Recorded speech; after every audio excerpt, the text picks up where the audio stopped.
Okay, welcome back to another exciting video. This is a early morning video, 6:30 a.m. No better time to um, take the pain and study. I'm gonna take it easy on myself and do something a little bit fun and continue with the Agile Institute series. So this is going to be part 5 of getting hired.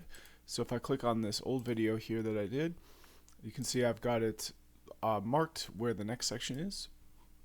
So the next section is preparing to interview and interviewing. Introduction. Interviewing is right up there with public speaking in the hierarchy of fears for most people.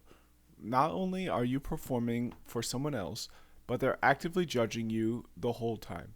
And I will add too, I feel like with public speaking, the stakes, especially nowadays, aren't so high. Back in the olden days, the stakes were pretty high. There could be incidences where you could possibly lose your life. Maybe that's where some of the evolutionary pressure for fearing public speaking comes from. But today, public speaking, in my opinion, you can't go all that wrong. But an interview, you might get or not get the job depending on what you say, and that could mean completely different things for your life. You could have a much better quality of life if you just hadn't said to assassinate the president or whatever ridiculous, terrible, awful thing you said during the interview that you should not have said. So far be it from us to try and get you over that psychological hurdle, but it's definitely best if you can actually treat the interviews as a chance to show off the cool stuff you've built, yeah, and the interesting new skills you've learned. The best interviews are enthusiastic conversations with technical depth, and one way I got a job is screen sharing on an interview.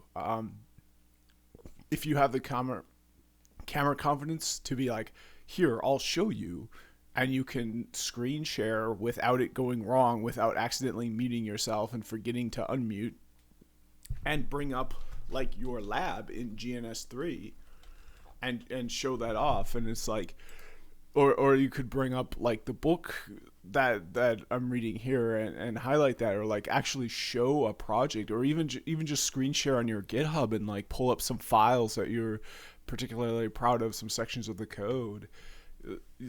You're going to be the only one they've ever seen that not only is competent enough to kind of go off the rails and take over the interview and share their screen and not have it be a technical disaster where the call just stops working, but you actually have something real to show. You can talk all day, but when it comes to what it actually is, you have something to show for yourself where somebody else might not. So that's something I recommend doing. And for me, I was comfortable doing that because I've been doing study for the JNCI ESP for like 2 years.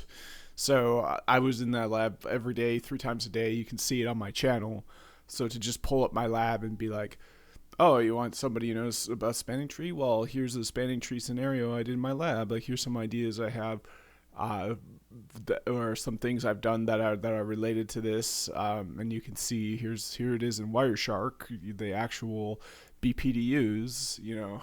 Like that is mind blowing. Because as it's said in here, I don't know if it was here, but people who can already do the job are the most valuable people to hire.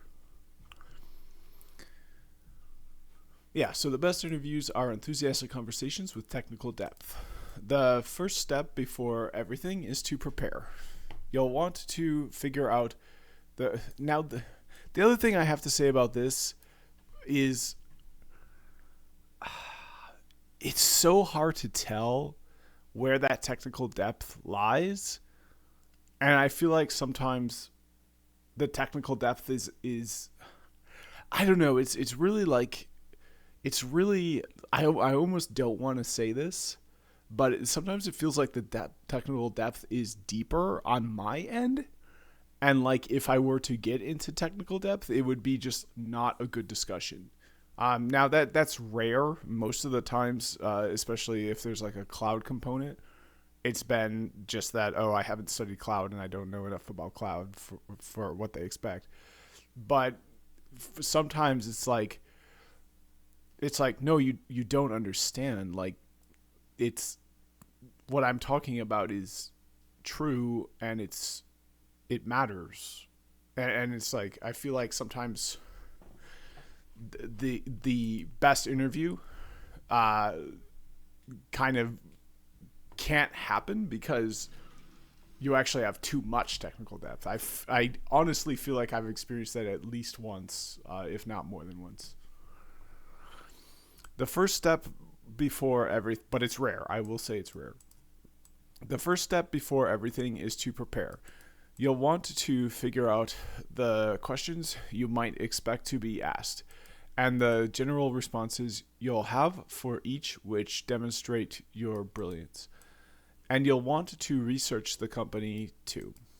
Yeah, so this is something you always hear: ask questions, ask questions, ask questions. And when it comes to the moment, it's like, no, I legitimately don't have any questions. We talked about everything, and I could ask a question that you already answered, but like, no, it was a in-depth, thorough interview, and I don't have any more questions. Your knowledge of the company will help you tailor your pitch to their needs. This is huge. And also allow you to ask intelligent questions about their product and technology when the time comes. Again, refer to the Happy Bear article for some great tips. So they called this out twice, so I think it's kind of an important article, even though I'm just going through it once.